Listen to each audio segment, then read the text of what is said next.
So we're wrapping up. This is the last Sunday of about 7 or 8 Sundays that we've been going through the Lord's Prayer. And we've been doing, of course, bit by bit, piece by piece, to try to understand what the Lord's Prayer is. It's this model of prayer that Jesus gives us because his disciples come to him and say, teach us how to pray. The same way we ask each other or a pastor, or we ask God, Lord, teach us how to pray. I don't know how to pray. My prayer life doesn't seem effective. My prayers don't seem to mean anything or go anywhere or do anything. I don't even know what to say. I don't even have time to pray, or it's just too arduous to pray. So Jesus looks at his disciples and he gives them this Lord's Prayer and he says, here's what you need to say. And we've gone through it week by week to see the gospel behind it all. Our Father means you're adopted because of what Jesus did for you. Give us this day our daily bread. It means you can ask anything of him because of what Jesus did for you. Thy kingdom come, it means that the value system of the world is turned upside down in the Christian community because of what Jesus did, losing power to get power, serving before being served. And we come to the last part of the Lord's Prayer, and I'm going to throw this out here really quick as a caveat because I know some of you are biblically astute people. I know we have some ordained ministers in this congregation, and so they're likely to hold me to task for the last part of this prayer, which reads, for thine is the kingdom and the power and the glory forever and ever. Amen. And they're going to hold me to task because it's not in the Bible. I know. I was asked early on in the sermon series, why aren't we reciting this? Every week we recite the Lord's Prayer at the end of service. Why don't we say, for thine is the kingdom, the power, and the glory forever and ever? It's because it's not there. But that's okay. Let me say 3 reasons why we're going to examine this morning really quickly. One, many biblical scholars, not to bore you to death, many biblical scholars do contend that this was part of a later manuscript in Matthew 6. After lead us not into temptation, but deliver us from evil, they say there was later manuscripts which show this line, for thine is the kingdom and the power and glory. So there's biblical merit, trust me. And if you've been here at Soul Grace, you know I'm all about the Bible. Bible's number one. So don't think I'm straying from it this morning, please. I'm not a heretic this morning. But more importantly here, what we know too is that this was installed, this line. The last line of the prayer, Lord's Prayer, has been recited for thousands of years. Somewhere along the line in the early church, some people who were very important and prominent thought that it was so important to include this line to close the end of the Lord's Prayer. So we say, for thine is the kingdom and the power and the glory forever and ever. And lastly, we're going to examine it today because it's actually a very fitting close to the Lord's Prayer. Remember, we've gone through these weeks where we're saying, our Father, you're good, give us stuff, forgive us so we can forgive others, and don't give us to temptation, save us from evil. You're asking all these things from God. It's very fitting then that you would finish with this line. For, because. So all these things that we've been asking in the Lord's Prayer, you're saying, give us this day our daily bread, forgive us our debts, and you're saying all of it because what? Because yours is the kingdom, God. Yours is the power. Yours is the glory. See, this is almost a prayer in and of itself. And it's a prayer of what commentators like to call a prayer of repose. Doesn't that sound nice? A prayer of repose. And that really just means a prayer of rest. Here's when you say the words, for thine is the kingdom and the power and the glory forever and ever, amen. You know what you're saying? You're saying, God, I relinquish all control. I give it all up for you. You're saying, God, it's your kingdom, not mine. It's your glory, not mine. It's your power, not mine. And if you're able to say that, in light of what Jesus has done for you on the cross, if you're really, really, for the first time, able to say that, you know what happens? You start to get peace in your life. You start to find rest. You start to not be so worried all the time. You start to not be so anxious all the time. Why? Because anxiety is when you and I pray, it's my kingdom, my glory, my power. And then we realize that we don't really have a lot of power. We say my control, and we realize our lives are not in our control. And it spins us into a circle of anxiety and worry. But when you and I begin to pray this prayer, God, yours is the kingdom. Yours is the glory. Yours is the power. We begin to find rest. It's a prayer of rest. Now, do you want rest this morning? Raise a show of hands. Anybody? Everybody rested? Okay, do you want some rest? Don't go to sleep. That's not what I mean by rest. I mean deep inner rest. You nod off for a little bit. Wake up when Jesus comes back, okay? Listen, this is a prayer of deep rest. The Psalm 91, shows us what it means to rest. It shows us what it means to have peace. Because let's be honest, in our heart of hearts, you and I, we pray the prayer, my kingdom come, my glory, my power, my rights, what I deserve, what I should get. My control. I control my life. I've earned this. Give to me. Why don't you give that to me? Give me the affirmation. Give me the acclaim. Give me the applause. In our heart of hearts, that's what we know we pray like. Let me be a little blithe or silly, if you'll let me be for a moment, to illustrate what I mean by this. I drive in Seoul. I don't take the metro. I have a car, so I drive everywhere. And since I drive everywhere, I've been driving for about 4 years in this city. And I've noticed that when I first started driving, there was an interesting phenomenon, interesting habit in other drivers that I've never seen in any other country that I've driven in. And I'm sure it's not completely unique to Korea, but I've only noticed it here in Korea. And I noticed it one day when I was in traffic and somebody wanted to get into the traffic lane. Somebody wanted to go in front of me. And they were stuck and there was a lot of traffic. So I'm a nice pastor. And I waved them forward. Please go. And I thought to myself, I'm so nice. I'm so nice. I took 30 seconds out of my day to let this guy go. Go, go, go, go. And they went, and when they get in front of you, all of a sudden their hazard lights go on. You know, the flashy, I call them the blinky lights, okay? We'll call them blinky lights today.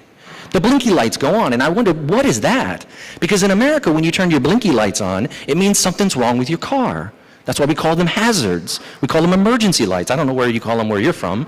But when you put those on in America, that means something's wrong in your car. You're about to get off the road. But these people would come into traffic and they'd be putting their blinky lights on.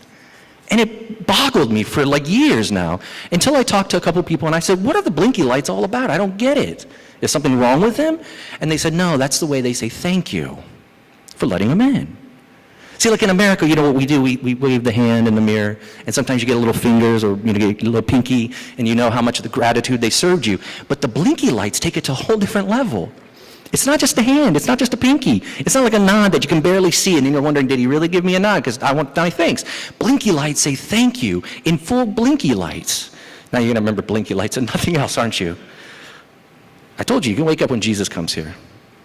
Now, I started to think about this, and this happened actually this past week. I was in traffic yet again, as I'm prone to be. There was a silver sedan that was trying to get in, and the poor, helpless chap could not get in. And I saw them for a while. They couldn't get in, edging and edging and edging, and nobody was going to be as gracious as I am. So I paused, and I thought, I'm a busy, very important person, but I'll take some time. Please go. And I did that with my hand to let them know. And the person went in front. They will remain nameless and genderless. They went in front, and I got no blinky lights. Nothing. I'm 4 years of driving here. I'm expecting my blinky lights to come on to say thank you because I was so nice. And you know what I did? I seethed. Not really, kind of. But deep down, I said, where's my blinky lights? I deserve them. I earned it. How nice was I? How gracious was I to let this person in? And how dare they don't give me the blinky lights? And I followed them for about 10 minutes to make sure that they were not going to give me the blinky lights, and they never did. And you know what it did to me? I said, I'm never going to let somebody in traffic again. Why bother? Mine is the kingdom. Mine is the glory. I know, silly story. Why do I say it? Everybody's got blinky lights. You do, I do. Everything in our lives says, you should thank me. You should give me gratitude. You should give me glory for what I've done, for what I've achieved. Where are my blinky lights? And you know what that does to us? It makes us anxious people. It makes us restless people. It makes us people who are not at peace. But in Psalm 91, we get the example of what it means to live a life not expecting blinky lights. We get a life of peace from this psalmist. And he says it this way. I'm going to break it down in 3 quick ways while I have time with you this morning. He gives us a promise of peace. He tells us what peace is in God, what true peace looks like through some really, really beautiful metaphors that I'll unpack for you. He tells us there's a promise to peace, but then I'm going to pause and I'm going to tell you there's a mistake that many people make when they talk about Christian peace. There's a big mistake that many pastors and churches talk about when they talk about what it means to be at peace as a Christian. He tells us as a promise, I'm going to tell you about a mistake, and then the psalmist points us to the power. So if you want peace this morning, if you want rest, if you want to turn off the blinky lights in your heart, let's go do it. First, look at Psalm 91. He gives us some really powerful metaphors for what it means to find peace in God. I'll give you a couple of them first and explain what he's saying. He says God is a fortress. Do you know what that means? A fortress was the place that you ran to outside of the city walls when enemies were taking down your city. The walls that you had worked so hard to build as a city were being crushed. You couldn't find safety in your city, so you ran out to the fortress, which was most often a mountainside, and most often involved caves where you could hide and be protected, where your enemy couldn't get you. The psalmist says, listen, the first thing you need to know about peace, God is a fortress, meaning that when your walls are crumbling, when all around you is crumbling down, the things you've built in your life, your achievements, your successes, your glory, your power, when it's crumbling, you can run to him and find refuge. God's not just a fortress, he says also he's a refuge. And a refuge, this refers to, there were city-states at the time that if you were being chased, you could go into them and find safe haven. You could rest, knowing that you couldn't be caught or extradited for whatever they're claiming you did. They were called refuge cities. We'd call them safe havens these days. What's the implication there? Do you know what that means? It means if you think God is your refuge, he'll let you sleep at night. Because if you go into a refuge city and somebody's chasing you, you can go to sleep and you know they're not going to bang the door down after you. You know you can't be touched, the psalmist says. But it's not just a fortress and a refuge. There's an even more beautiful metaphor that's easy to miss, and there's this weird English word called pinions that you heard me read. And I don't know if you know what that means, because I don't know what it means, but I had to look it up. Really what it means is wings, feathers. Pinions are feathers. The metaphor that he gives here, the psalmist gives, is of a bird covering up the young. And we know, if you ever watch the Nature Channel, it's always the mother who does this. The mama bird who covers up her little baby chicks. The psalmist says, listen, for you to know what peace is, you have to know that you're a little baby chick. Isn't that cute, little chicky? You're a baby chick this morning. And it's God who puts his motherly wings around you. Now, I emphasize mother, not to say that God is a gender, and we're not going to get into all that stuff right now, but to point this out. Throughout the Bible, almost all the metaphors of God are of a masculine nature. Father, Lord, King. But here, commentators take this word, it's the same exact construct that appears in the book of Job when they talk about an eagle, a mother eagle. And here the psalmist uses almost explicitly, but implicit, maternal reference to say, listen, to know what peace is in the Christian life is to know that God treats you like he would a mother would their child. A mother would treat their child. Always there, constant, full of affection. Do you see what the psalmist is saying here? What Christian peace looks like? It's a fortress, yes. It's a refuge, yes. You can find solace there. You can find sleep there from anxiety and worry. You can find the rest that you've always sought in your life. But he says, know this, you will be covered. There's 3 different ways that you can apply that. And I said, one of them is constancy. A mother's always constant. A mother eagle never abandons her young. But a mother bird also shows deep affection for them. She feeds them and cares for them. And he says, this is what your God does. And there's a third one, but I'm going to wait till the end to tell you what that is. So you have to wait. There's a third implication for this reference of a mother eagle covering the young, as God does to us. See, that's the promise. Does that sound good? Amen. Good? No good. You want that? I like that. Let's sign up for that today.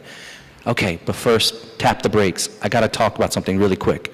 Because if you read the middle of the psalm, or if you look back at the middle of the psalm, which I'm not going to break down in detail today, there's this whole part about how you won't get, arrows won't hurt you. Nobody can touch you. No evil is going to befall you. Nothing's going to happen to you.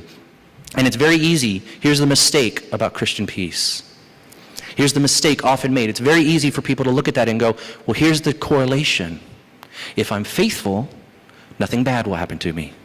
If something bad happens to me, it's because I don't have enough faith. You get that connection? You'll hear many preachers look at this and say, look, see, if you're faithful, nothing bad's going to happen. If you're a good Christian, nothing wrong's going to happen to you. To say that is to actually miss the entire narrative of the Bible. First of all, it's to miss the point of what the psalmist is saying. If you look down in, I believe, verse 13, when he says, you'll tread on the lion and the serpent, does the psalmist really mean that if you go out the doors today, you can walk on the head of a lion and a serpent if you're a good Christian? Go to the zoo, give it a try.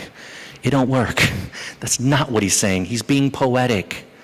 He's being symbolic. Do you see this? He's not literally saying that nothing bad will ever happen to in your life. You can't believe that, and here's why. There's a couple biblical narratives that I'll explain, or one of them most importantly, Job.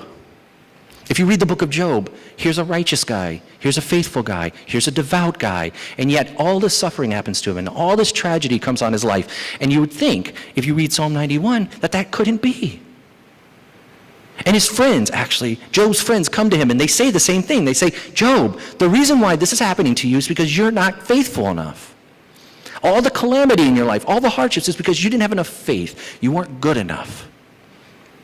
And of course, God, because he's really cool, comes in the end of the book of Job and he looks at his 4 friends and he says, you didn't speak truth about me. He said, with all the time that you told Job that he didn't have enough faith and that's why bad things were happening to him, he says, that's not the truth. You have no idea what's going on, do you? And he completely chastises his friends and undresses them and says, you don't have a clue, do you? You think the bad things in his life happened because he didn't have faith? You have no idea. See, it's easy to read Psalm 91 again and say, well, if I'm faithful, then bad things shouldn't happen to me. And the last reason why, here's a side note, don't use Psalm 91 that way. Don't read it that way. The biggest reason why is because in Luke chapter 4, you remember when Satan is tempting Jesus? Remember this? And he's trying to derail Jesus, and he's trying to say, you can't trust in God. Go do your own thing. It's your glory. It's your power, right? Not thine, mine. And one of the ways in which Satan does this? He quotes this psalm completely out of context. And he quotes Psalm 91 saying, Jesus, look, jump. Nothing bad's going to happen to you, right? If you're a good Christian. See, to say that is to miss the entire point of what Christian peace looks like. Christian peace is not the absence of trials and hardships. It's the ability to get through those trials and hardships and to still say in the end of the day, God, thine kingdom come. God, yours is the kingdom and the power and the glory forever. It's the relinquishing in the midst of trials. It's giving it up. It's saying, it's not my power. It's not my glory. It's not my blinky lights. It's yours. So then how do you reconcile these things? These two apparently logically opposing ideas. That you get peace in God. He's your fortress. He's your refuge. He's the mama bird covering you with his wings. And yet, as you and I know, hardships come in our life. Trials come. Bad things come. And you're prone to say at that time, listen, Psalm 91 says this is not supposed to be this way, Pastor. Psalm 91 says that if I'm a good Christian, then only good things happen to me. So why are bad things happening to me? Why am I suffering? And I would look at you and I would say, I don't know. Sorry. I know you're expecting a good answer, right? I don't know. But I know this. The Christian perspective on suffering is not that as a Christian you will avoid suffering. It's that as a Christian you will have the tools and power to go through suffering, knowing the end game of it all. Do you remember this passage in Romans chapter 8:28, which is misquoted a lot too? All good things work together for those who love the Lord. You know this one, right? And you get the pastors who stand up and say, well, if you love the Lord, all good things will happen to you. They miss the word together. Everything works together. Like a quilt being shown by individual yarns. Some of the yarns are threadbare. Some of the yarns are new and nice, but they all work together to make the quilt. In the time that I have, the only story that I have, the best story that I have, is probably my favorite story in all the Bible, and it comes in the life of Joseph. You see this played out perfectly. Here's Joseph, almost a snobby little brat of a kid, overly favored by his father, lavished with gifts. If he was raised that way, he probably would have grown up to be a spoiled, entitled little brat. And then he has these dreams, of course, of his brothers bowing down to him. And he's arrogant enough that he goes and tells his brothers about these dreams. And his brothers say, well, we don't like this at all. They throw him in the well. You remember this. And then they say, well, let's not kill him. That'd be too mean. Let's just sell him into slavery. That's better, right? So they sell him into slavery. And here's Joseph. He hasn't done anything wrong. Not really. He's been a good guy, basically. Now he's in the dungeon. But he's good, and he's diligent, and he's responsible, and he does all the right things, and he works very hard, and he climbs himself back up, and he gets to the point where he's high up in his master's house. But then the master's wife, she likes him, she wants him, she tries to get him. He says no. She lies to husband. Husband throws Joseph back into a bigger dungeon. Now you got to imagine Joseph sitting at the bottom of the dungeon going, fortress? Refuge? Mother bird covering me? You kidding me? I've been good, and look what I've gotten. But he doesn't say that, or at least we don't know that he says it. And he climbs back up the ranks, and he becomes the second in command in all of Egypt, the most powerful nation to Pharaoh. And he's in charge of the grain distribution and agriculture. And he puts some aside in storage because he knows there's going to be a famine. There's a famine. He saves hundreds of thousands of lives because of his crummy life. Hardship after hardship, trial after trial, he finds the assurance in God's hand. And we know this because his brothers come to him. You remember the end of the story in Genesis 48? And his brothers come and he toys with them a little bit. Finally, they realize who he is and he knows who they are. And they're scared and they say, well, he's going to do exactly to us what we did to him. And Joseph, you can imagine, takes a pause and says one of the coolest lines in all of the Bible. He says, you did it for evil, but God meant it for good. Now, I want you to think about this, because in Christianity, you don't just turn an eye to evil. Evil's real. Joseph doesn't say, guys, it wasn't that bad. It's okay. Give me a hug. Let's hug it up. He says, no, you did evil. Evil exists. Oppression exists. Injustice exists. Sexism exists. Racism exists. Classism. These are all the things we have to fight against. We don't just dismiss them. Joseph doesn't say, oh, it's all good, guys. It's all good now. He says, no, you meant it for evil. I see that now. But now I know what Romans 8:28 says, that it's all worked together. The trials have worked to make the peace even sweeter than it would have been if you hadn't had the trials in the first place. Do you see this? John Newton, a pastor, letter writer, he wrote Amazing Grace, of course, the famous song, a bunch of other songs, and he's known for his letter writing. And I look back through some of them this last couple of weeks, and this is what he says about assurance. How can you trust God to find peace in him? How do you know he's your refuge? How do you know he's your fortress? How do you know he's the mama bird covering you and protecting you? And he says this, assurance grows by repeated conflict, by our repeated experimental proof of the Lord's power and goodness to save. When we have been brought very low and helped, sorely wounded, yet healed, cast down and raised again, have given up all hope and been suddenly snatched from danger and placed in safety. And when these things have been repeated to us, and then 1,000 times over, we begin to trust simply to the word and power of God beyond and against appearances. He says here, only when you've been brought low and helped do you know what peace looks like. Only when you've been sorely wounded and then healed. See what Newton's saying? He's saying what Romans 8 says. He's saying what the psalmist says here. Don't mistake it. Peace is not the absence of trial. Peace is the sweetness that comes through the trials. Joseph says, you meant it for evil, but God meant it for good. See the end game through it all. Now, how do you get the power to do this? Where does the power come to get this kind of peace? Does it come through effort? No. Try. Try really hard. You won't be any more peaceful than you were when you walked in this morning. I guarantee it. It doesn't come through effort. The psalmist even points it. It says here, look back and down in verse 15, the voice shifts, the person shifts, and it's God talking now. And it's God saying, I'll be with you in trouble. Know that. Put it in your head. Put it in your heart. Preach it to yourself. But in verse 16, he says, I will show them my salvation. God says it's his salvation. Remember?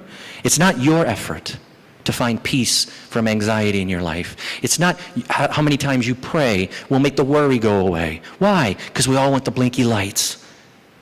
And when we don't get it, we wither down into anxiety, worry, frustration.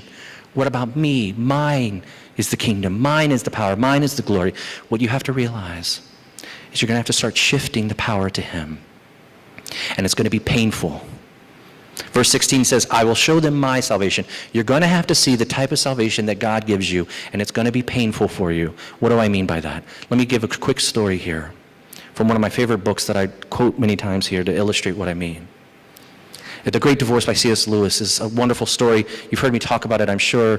To recap it really quickly, there's these shadowy figures, and they come up from hell in this fictional account, and the narrator's looking at this interchange. These shadowy, ghost-like figures, they come up from hell to the foothills of heaven. And there's these angelic beings, these angel kind of things, that they knew each other in the former life and on earth. And the angels come down from heaven. And the angels in this whole book, there's various encounters where they're talking to these shadowy figures, and they're trying to convince the shadowy figures to come to heaven. Accept his salvation, not yours. Accept his glory, not yours. And through on the shadowy figures for various reasons say no.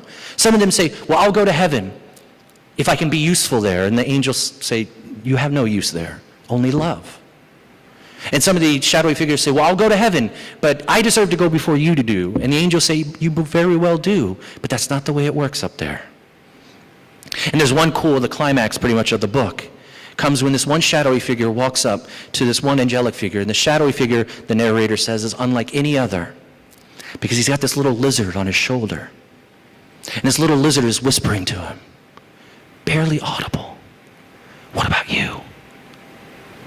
What are you going to get what you deserve? Over and over again, this little lizard whispers in the ear of this ghost. And he approaches the angel, and the angel says, do you want to come to heaven? And the shadowy figure says, yes, I would love to go, but I can't go with this on my shoulder. And the little lizard whispers, you can't go on without me. You need me. I'm always here for you. What good have they done you? And it's this little voice whispering over and over again about his guilt and his shame and how he can't get rid of it. And the little lizard is almost saying, yours is the power. Yours is the glory. And the ghost says, I want to go, but you got to get rid of this thing first. And the angelic being says, okay, I will. And they begin to reach down, and the narrator notices that the lizard becomes orange and burning. He's burning hot, and it's burning the man's shoulder, the shadow. And the man says, I'm burning to death. I'm burning. And he backs off. And the angel says, I have to do this. And the shadow says, no, don't do it that way. I'll keep him. It's okay. He doesn't mean any harm. It's okay. And the lizard keeps whispering to him, what about you? Why don't you get what you deserve? I'll be good next time. And the man says, no, don't do it. And the angel says, finally, I must. And the angel reaches forward, and he grabs the lizard, and it burns the man almost to where the man screams out, I feel like I'm going to die. That's what losing control feels like to us. The burning sensation that we feel like we're going to die. The angelic being takes the little lizard, squeezes him to death. The man burns and writhes in pain to get rid of this off of his shoulder, but finally he's free. And he says the shadowy figure starts to grow shoulders and big arms, and his legs become solid. He becomes who he was meant to be. And the angel throws the little lizard down to the ground, and the lizard writhes in pain, and it's writhing around, and slowly it starts to grow legs, and its tail shortens, and its mouth elongates. And the narrator says, before too long, I saw before me the greatest stallion ever. So God says, it will burn you to lose your sense of control. It'll burn you to come into the place of peace. It'll feel like you're losing everything because you're losing the blinky light, you're losing the control, you're losing the sense of my power, my glory, because the spotlight's not on you anymore, and you're going to hate it, and it's going to be painful, and it's going to feel like death, but it won't be death. Why? Because of that final implication of the metaphor I said I was going to say later. Do you know what a mother bird does with her baby birds when an attacker comes? She covers them. You know what a baby mama bird does, the mother eagle, when the sun beats hot down and is burning and scorching? You know what she does? She covers them. The metaphor of the mother eagle doesn't just mean constancy and affection. It means substitution. See, somebody has to bear the pain, and it's the mother eagle who does. She covers the young. The attackers attack her. The sun beats down on her. The rains pour down on her. Do you see this metaphor played out now? Because it was on the cross that the heat came down. And while you and I might feel like it burns us to lose our sense of control, to lose our glory, to lose our power, to be humble, well, that burns and it aches at us and it hurts our heart and we can't stand it and we writhe against it every minute just like that little lizard does. God says, don't you see that it may feel like it's burning you, but it actually burned him. The heat of judgment came down on Jesus, and God covered us with his wings. That's peace. That's the peace beyond all understanding. It's because Jesus was the only one qualified to say, thine kingdom come, thine is the kingdom, thine is the glory, thine is the power. And Jesus didn't say it. He went to the cross and bore it. Newton closes in a line saying, before we sing this final song, in mercy, God has frequently stirred up my nest, shaken me in it, and forced me to fly to him when I should have otherwise dropped into sleep and security.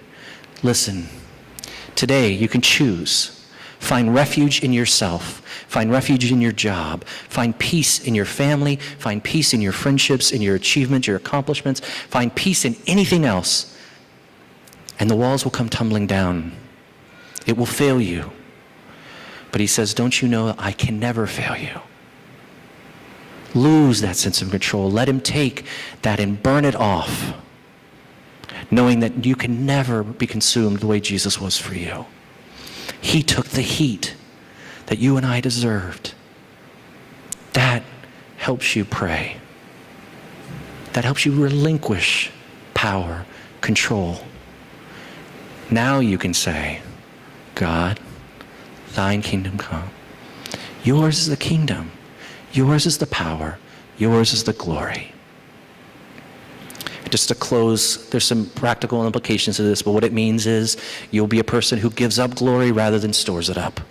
You'll be a person who looks to give up power rather than gain power. You'll be transformative in other people's lives. If you let Jesus be transformative in yours, look to the one who covered you when the flames came and took it for you. Go to God in silent prayer now before we close with this final song.